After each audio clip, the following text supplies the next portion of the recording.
Жамгыр менен жер көгөрөт, бата менен эр көгөрөт. Ушунчалык көп элдин колдоосу, ишеничи, үмүтү, дуасы менен жаман адам деле оңолуп кетүүсү керек. Ал эми Садыр Жапаров жаман адам эмес экенин ишенүү менен айта алам. Себеби көпчүлүктүн жүрөгүнө Аллах гана мээрим салат. Демек, Аллах назарын салган адам эч качан жаман болбойт. Кудай деген куру калбайт. Ушунчабыз жакшы тилек, үмүттөр менен Аллахтан сурап жатабыз. Тилегибизди кабыл кылсын, иншаллах, деп жазат кыргыз Нукура. Кичинекей кызды да жанына коюшпайт экен да ушакчы сайттар. Айгүл Жапарова: кызыбыз Жанайым жөнүндө айрым сайттар такталбаган маалыматты таратып, Садыр Жапаровдун кызы сулуулар сынагына катышууда деп жазышыптыр.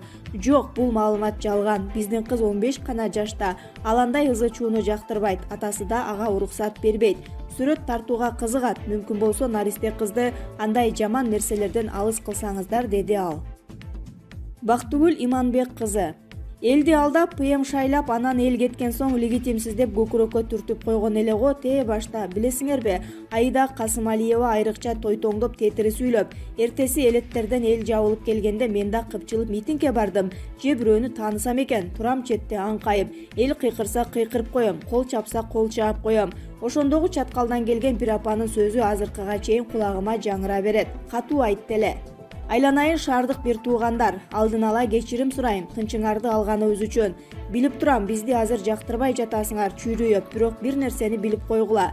Силердин жана биздин небере чөбөрөбүз Кытайга кул болоорду. Элеттиктер келип, чириген бийликти сүрүп чыгарган, деп жазылат кийин тарыхта.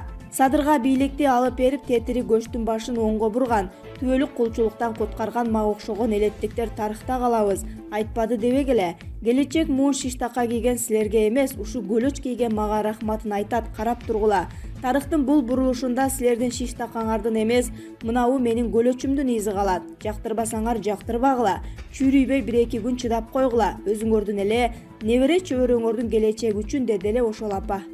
Апа, бар болуңуз ылайым. Элеттиктердин колдоосу менен Садыр абабыз менин эле президентим боло бербей, жакын арада биздин президент болсо экен. Чын эле сиз айткандай, бул бурулушта сиздин көлөчүңүздүн изи калып, тетири көчтүн оңго бурулушун суранып турам жараткандан. Чын эле өнүгүү бурулушун тилеп турам.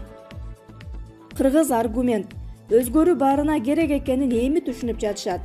Эгер акыл жүгүртүп, сабырдуулук болуп, окуялардын жүрүшүнө баам салып байкап көрсөк, биз дуушар болуп жаткан нерселер коомубузга керек экенин көрөбүз. Буга барган сайын баары макул болуп келатат сыяга. Кечээ эле Садык Шернияздын Садыр Жапаровго жолугуп, анан президенттикке талапкерлигин алып салышын аябай катуу талкуулашты. Ар кандай күмөн пикирлер айтылды. Айыпташкандар, көңүл калгандар да болду. Бирок эч ким чынында эмне болгонун билген жок. Сыртынан эле тон бычышты. Садык Шернияз эгерде Садыр Жапаровдун коомго, мамлекетке, карапайым кишиге жана келечек муундарыбызга ниети түз, максаты жакшы болбосо, ал аны айтып чыкмак. Талапкерлигин да алмак эмес, акырына чейин турмак. Кантсе да ал талапкерлигимди алам, бирок парламентаризмди жактай берем, деди анын укугу. Буга чейин деле айрым башы көрүнгөн саясатчылар, коомдук ишмерлер Садыр Жапаров менен жолугушуп, айрым пикирлери өзгөргөнүн, аны эч кандай кылмыш дүйнөсү колдобосун, мамлекетти бекемдөө максаты гана барлыгын айтып жатышты. Муну чанып кетүүгө болбойт да. Буга чейин Садыр Жапаров президент болсо мамлекетибиз кыйрап калат, диктатура орноп калат деп сапырылып жаткандар саны азайып баратат. Эмнеге? Себеби андай пикирге негиз жок болчу. Андай ниет ал кишиде башынан эле болбогон эле. Башынан эле анын баарын жакшы жагына өзгөртөлү деген пикирин айткан. Ошол бойдон калууда. Кантсе да Садыр Жапаров башкалардын пикири менен эсептешкен, коомдук пикирге кулак салган адам экенин көрсөттү. Кантип, башынан эле айткан кээ бир пикирлеринен кийин баш тартты. Себеби ал башкалардын пикирин да угуп, анализ жасады. Коомго, мамлекетке көбүрөөк ылайыктуусун ылгап алды. Эгер текебер же өзүнүкүн гана бербеген өжөр болсо, антмек эмес. Ушундай гана көгөрүп туруп алмак. Референдум өткөрүү боюнча да мурдакы оюнан кайтып, макул, адегенде башкаруу формасын тандап алалы, деди. Андан кийин конституцияны ийине жеткирип иштеп чыгабыз, деди. Туура пикирге келди. Башкалардын пикирин жакшы кабыл алды. Мындан баары коом да утуп атпайбы? Ошондуктан Садыр Жапаров баарын өзү билгендей жасап жатат деген пикир таптакыр туура эмес, жалган. Ал киши калыстыгын, сабырдуулугун көргөзүп, өзүнө эмес, жалпыга жакшы боло турганын тандап келатат. Балким анын тазалыгы менен ниетине көзү жеткендер пикирин өзгөртүп, өз алдынча башка чечим кабыл алып жатышкандыр. Мисалы Садык Шернияз же башкалары сыяктуу. Балким ошолор Садыр Жапаров сыяктуу эле коомду, мамлекетти ойлоп жатышкандыр, а биз аны түшүнбөй эле бул жакта ызылдап жаткандырбыз. Алдыда президент болчулардын жарышы турат, эл өзү тандайт, эл өзү чечим кабыл алат. Элдин бийлигин ушул жерден көрөбүз. А биз койнубуздагы котур ташты ары бери кытыратпай жакшынакай эле болуп, эл сынына, таразасына адеп менен бара берели да. Эл ар кимибизге өз баасын берсин. Алдыда чоң өзгөрүүлөр болгону калды. Ал элдин, мамлекеттин пайдасына болоорунда шек жок. Аны убакыт далилдейт, үмүт кылалы деп жазат Кыргыз Аргумент. Атамбаевдин жан сакчысы Канат Сагынбаев үй камагына чыкты. Бул тууралуу жарандык активист Эрмек Окенов социалдык тармактагы баракчасына жарыялады. Анын жактоочусу соттук отурумда Канат Сагынбаевди үй камагына чыгарууну өтүнө турганын билдирген. Эске салсак, Канат Сагынбаев Кой Таш окуясынан тышкары Жазык кодексинин 264-беренеси массалык башаламандыкты уюштуруу боюнча дагы айыпталып кармалган. Фарид Ниязовдун камактагы мөөнөтү 2 айга узартылды. Мурдагы президент Алмазбек Атамбаевдин мурдагы кеңешчиси жана анын президенттик аппаратын жетектеген Фарид Ниязовдун камактагы мөөнөтү 2 айга узартылды. Бул тууралуу Репортер КЖ басылмасына 1-май райондук соттун басма сөз катчысы Айзада Момунова кабарлады.